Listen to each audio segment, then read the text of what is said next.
श्री कृष्ण का वृंदावन धाम 8 रहस्य या चमत्कार। ब्रजमंडल में मथुरा, गोकुल, नंदगांव, वृंदावन, बरसाना, गोवर्धन आदि क्षेत्र आते हैं। मथुरा जहाँ श्री कृष्ण की जन्मभूमि है, वहीं गोकुल उनकी बाल लीला की भूमि है। श्री कृष्ण जब थोड़े बड़े हुए तो वृंदावन उनका प्रमुख लीला स्थली बन गया। उन्होंने यहाँ रास रचा और दुनिया को प्रेम का पाठ पढ़ाया। बरसाना श्री राधा की जन्मभूमि है और उनका परिवार भी वृंदावन में आकर रहने लगा। आओ जानते हैं वृंदावन के 8 चमत्कार या रहस्य को।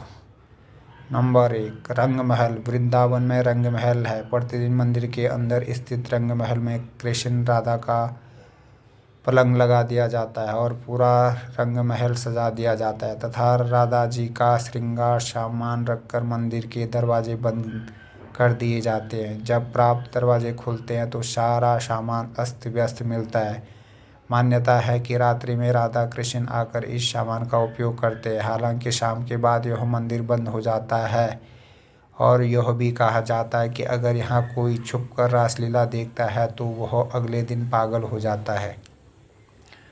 नंबर 2, अपने आप बंद होता है और खुलता है मंदिर।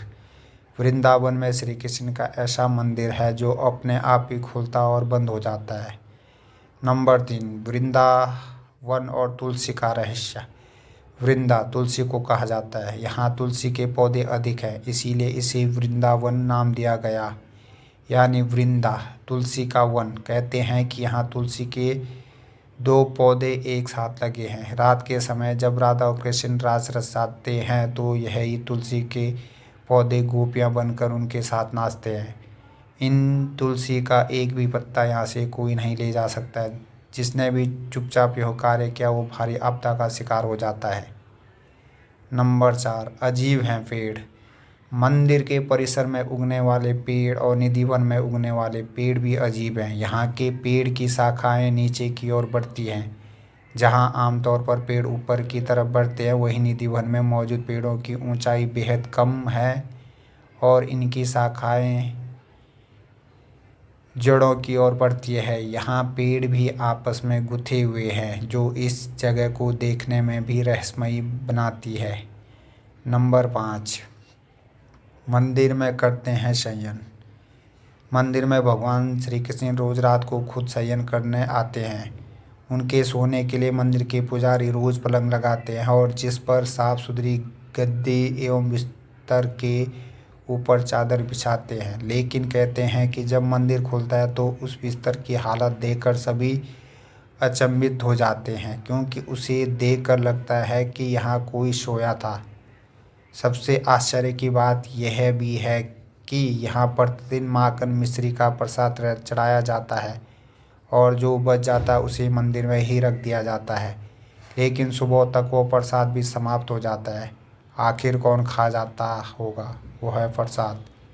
रात में यहाँ कोई भी नहीं रुकता है। स्थानीय लोगों के अनुसार ऐसा वर्षों से होता आ रहा है। कुछ लोग इसे अंधविश्वास मानते हैं और कुछ लोग इसे श्री कृष्ण का चमत्कार। नंबर 6, घरों की खिड़कियां कर देते हैं बंद। यहाँ के आसपास के अधिकतर घरों में खिड़कियां नहीं हैं और जिनके घरों में है वे शाम की आरती के बाद खिड़कियां इस डर से बंद कर देते हैं कि कोई मंदिर की दिशा में देखे नहीं, अन्यथा वह अंधा हो जाएगा। नंबर 7, निधिवन। कहते हैं कि आज भी समय समय पर प्रभु वृंदावन के निधिवन और मधुबन में रास भी करते हैं। वहाँ के मंदिरों में भ्रमण भी करते हैं। कहते हैं कि श्री कृष्ण वृंदावन के निधिवन में रासलीला करने आते हैं और उनके साथ श्री राधा सहित उनकी अष्ट सखियाँ भी आती है। लोगों का मानना है कि यहाँ हर रात आरती के बाद श्री कृष्ण, राधा और उनकी गोपियाँ रास रचाते हैं। आसपास रहने वाले कई लोगों का कहना है कि उन्हें कई बार घुंघरूओं की आवाज़ सुनाई देती है, लेकिन कोई इस रासलीला को अपनी आंखों से देखने की हिम्मत नहीं रखता और देख ले तो फिर दुनिया में कुछ और देखने समझने के लायक नहीं रहता, यानी अंधा हो जाता है। इसलिए अब निधिवन के दरवाजे शाम 7 बजे बंद कर दिए जाते हैं। नंबर 8, हरिदास भक्त। वृंदावन के बांके बिहारी मंदिर से कई कथाएं जुड़ी हुई है। कहते हैं कि श्री हरिदास जी बांके बिहारी के सबसे बड़े भक्त थे, जिनकी भक्ति और चमत्कारों की कई कथाएं प्रचलित हैं। भगवान की भक्ति में डूबकर हरिदास जी जब भी गाने बैठते तो प्रभु में ही लीन हो जाते। इनकी भक्ति और गायन से रिझकर भगवान श्री कृष्ण इनके सामने आ जाते हैं। अगर कहानी आप लोगों को अच्छी लगे तो लाइक, शेयर और चैनल को सब्सक्राइब और बेल आइकन ज़रूर प्रेस करें ताकि अगली कहानी आप लोगों तक आसानी से पहुंच सके। बहुत बहुत धन्यवाद।